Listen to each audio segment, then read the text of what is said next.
Hello, thanks for joining us. First, I'd like to apologize because I know this isn't going to be the most exciting movie you've ever seen, but I feel like it's going to be helpful to you all the same. This video is to provide you with a little bit of insight on your lease that you have or are about to sign. This is not to be considered legal advice. You are encouraged to seek your own legal advice, if you see fit, and to review the full lease on your own. In this video, I'll just be discussing what I feel are the highlights and important summaries because of common tenant oversights and priorities. This does not mean that we're invalidating any other part of the lease. It's important for you to know your entire lease and to consider all the terms to be of equal importance. My goal is just to try to help you understand things that I see people commonly overlooking or forgetting about or getting caught up on the most. This video was created on June 6, 2016. And if our lease has been updated since then, please forgive any outdated details in this video. It may be possible that the page numbers, section titles, or any other details referred to here have changed since the video was created. This is not intended to be a totally accurate accounting of what our lease contains. Now, enough of the disclosures. Let's just dig in. Page 1 is an important page because it talks about pet expectations and fees. Continued on the top of page 2, there are details showing fines that will be imposed if an undocumented pet is discovered.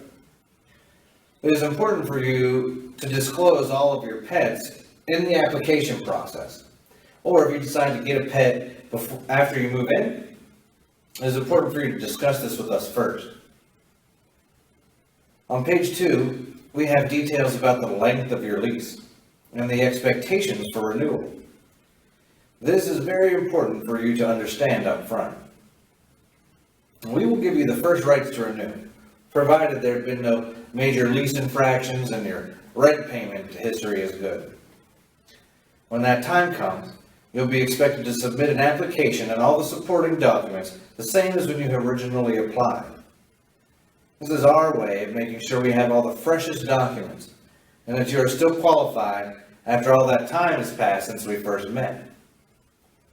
So the renewal process looks a lot like the original application process, and that'll be every year. We'll remind you of your lease expiration and encourage you to start the renewal process around 90 to 60 days out. But if you don't have your application approved and lease signed by the deadline, we will submit a notice to vacate. This notice to vacate does not mean you can't still qualify to renew, but it does mean that we're going to take the first qualified applicant ready to sign the lease and that you could be passed over for your home. However, remember, we feel that it's always easiest and best to renew good tenants than it is to market and find new tenants. Which is why we reach out to you so early on before the expiration date, and to give you every opportunity to renew on time.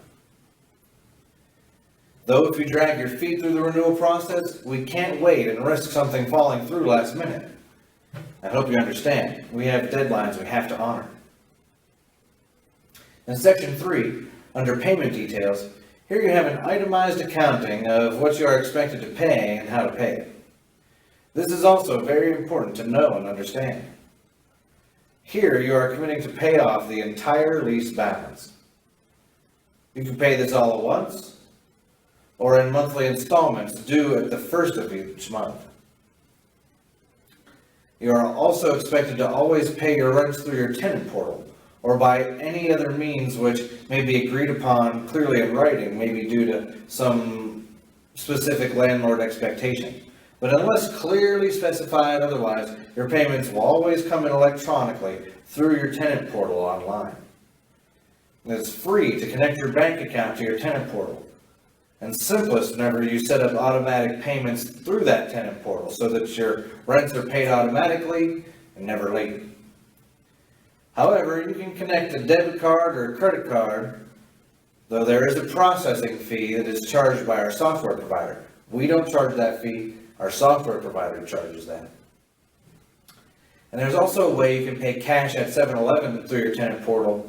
We've had tenants report this to be very troublesome, found it to be less than ideal.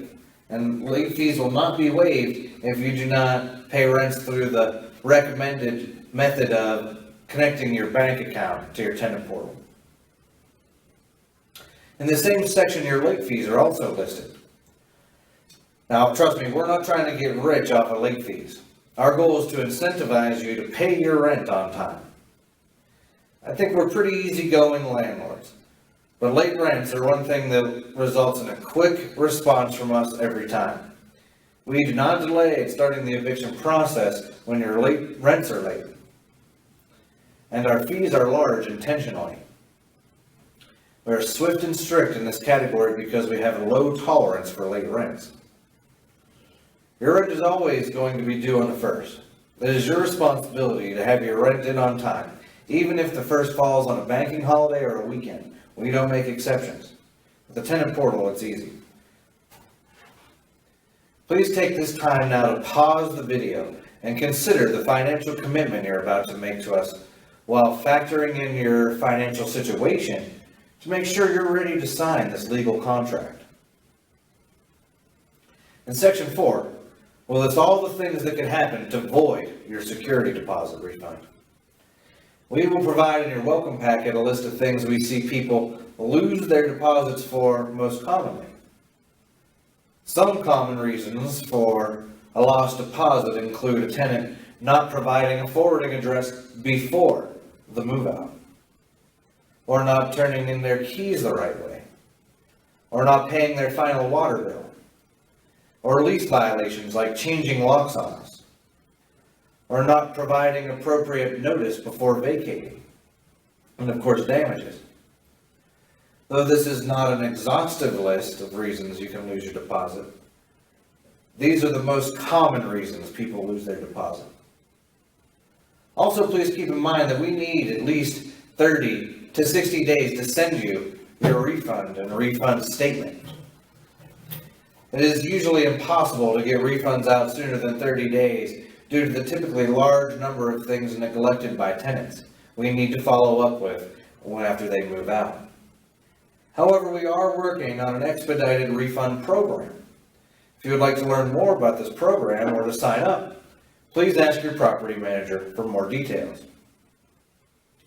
In Section 5, it says we do require you have renter's insurance. If you do not furnish us a copy of your policy with us listed as an additional insured, we can provide a policy for you.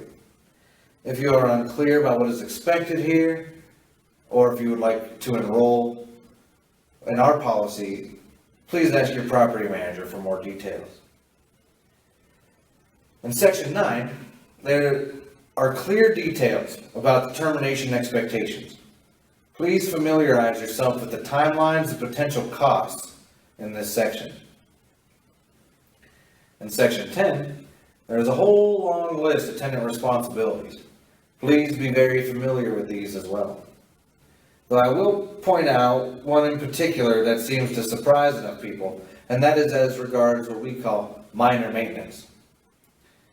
This means that you are responsible to pay for any minor maintenance costs under or around $100. We do this so we're not responsible for things like maybe your kid clogs the toilet by sticking a toy in it, or to come and hammer a nail that's sticking out of the fence, or to tighten a loose screw on a doorknob. Just little things that you could do yourself or come at a minor cost. However, we're not Nazis about this policy. If there's an issue you feel is worth mentioning, no matter how small, please do always feel free to bring it to our attention. Some other things that people often miss in this section include the one about not changing the locks on us. And that's probably my biggest pet peeve. Do not change the locks on us. Also, under the rules and regulations portion of this section, near the end, it describes that we won't communicate with you through a third party. So we can't have your buddy or your mother calling us to work out details for you, for example.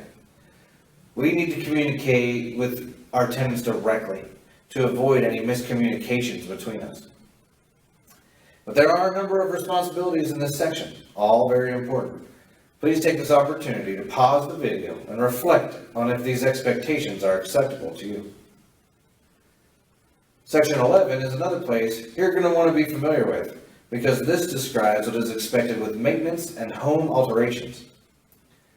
Because unapproved home alterations can lead to eviction, you will do well to understand these expectations, and if you have any questions, ask your property manager. We make it very easy for you to request and get a home alteration approved. You can go to our website, scroll to the bottom of any site page, and fill out the home alteration request form. Then we'll go back and forth with you a little bit by email on your goals and our expectations, and you'll be approved. We're approved most home alteration requests. But if we find an unapproved home alteration, like I said, it could lead to eviction and serious fines. Section 13 discusses that we can come into property at any time, but we will, of course, provide you 24 hours notice at first. Any resistance, including us encountering changed locks, will result in fines and possibly evictions. We may come around to show the property to new prospective tenants, let maintenance people in, or just to check in on you if we're suspicious and concerned. But we will honor your rights to quiet enjoyment. We're not nosy, we're real easygoing. And if your rents are paid on time, chances are you'll rarely hear from us. Also included with your lease are a third-party notification and a walkthrough checklist. This third-party notification is expected to be turned in within 3 days of your move-in at the latest, but we would prefer it if you turned it in before you pick up your keys. This is to confirm that you did switch the utility in your name and that we get shut-off notices. The checklist is for you to be able to document any damages or details you don't want to be held accountable for when you move out. This must be turned in within 3 days of your move-in for it to be valid. If you turn it in later, we may not consider it as valid. It's up to you to turn in your checklist.